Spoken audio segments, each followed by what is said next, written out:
आमर प्रिय प्रधानमंत्री यशस्वी प्रधानमंत्री नरेंद्र मोदी जी को निर्देश क्रमे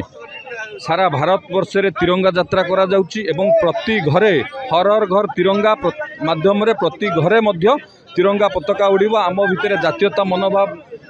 वृद्धि पाइबा सहित आमर भारतर अखंडता एकता बजाय रखा ये प्रयास आमे समस्ते जानिचे। महात्मा गांधी जी नेतृत्व में 1942 मसीहा अगस्ट मसरे आमर ब्रिटिश शासन पतन आरंभ होता जो 5 वर्ष लगी सत किंतु से संकल्प सिद्धि होता एवं भारतीय माने स्वाधीनतार स्वाद चाखी। तो ये अवसर में आमर प्रिय मुख्यमंत्री माननीय मोहन माझी महोदय जो विकसित ओडिशा गठन करने को जो संकल्प नहीं 2036 सुधा आज 2024 आमे माने समस्ते संकल्प नवा दरकार किभली भाव में गोटे विकसित ओडिशा गठन हम जो सबु क्षेत्र सबु वर्गर लोकंकर विकास हम एवं आमे निर्वाचन बेले जो प्रतिश्रुति देइतलु से प्रतिश्रुति पूरा करने को आमे प्रतिश्रुतिबद्ध। आमर सरकार सबका साथ सबका विकास सबका विश्वास और सबका प्रयास सरकार। आम सरकार सबु वर्गर लोक मानकर विकास पई प्रतिश्रुतिबद्ध एवं आम सरकार महिला युवक कृषक एवं गरीब लोकंकर किपरि विकास हम तापाई मध्य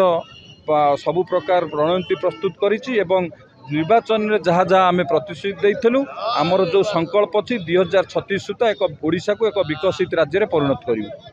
आमर स्वाधीनता दिवस अगस्ट 15 आउ 2 दिन पर अनुष्ठित होब। आमर प्रिय प्रधानमंत्री नरेंद्र मोदी का आह्वान रे समग्र भारत वर्ष रे गोटे जातीय चेतना को किभली भाव में लोकों पाखे पहुँचेबा अपर पक्षरे भारतीयता आधार रे दल मत निर्विशेष आमे समस्ते गोटे पताका तले एकाठी हो पारिबा सी होची जातीय पताका। तेणु आम देशर प्रगति पई आम देश भितर परस्पर भितर भाईचारा तैयारी करिया पई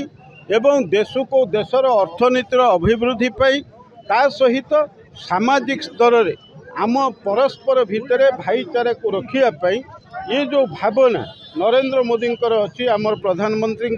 से ही अनुसार भारतीय जनता पार्टी सबू देशर सबू राज्य रे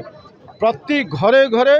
तिरंगा पताका लगे हर घर तिरंगा कार्यक्रम हाथ को नहीं बीजेपी एवं से ही अवसर रे आज पारादीप निर्वाचन मंडली रे ये हर घर तिरंगा कार्यक्रम रे समस्ते सामिल होती आम भारतीय जनता पार्टी कार्यकर्ता शुभेच्छु समर्थक प्रशंसक एवं साधारण जनता से माने गोटे कथा जे आमे प्रधानमंत्री नरेंद्र मोदी जो कार्य करुचंती आम देशर हित पई करुचंती सामाजिक व्यवस्था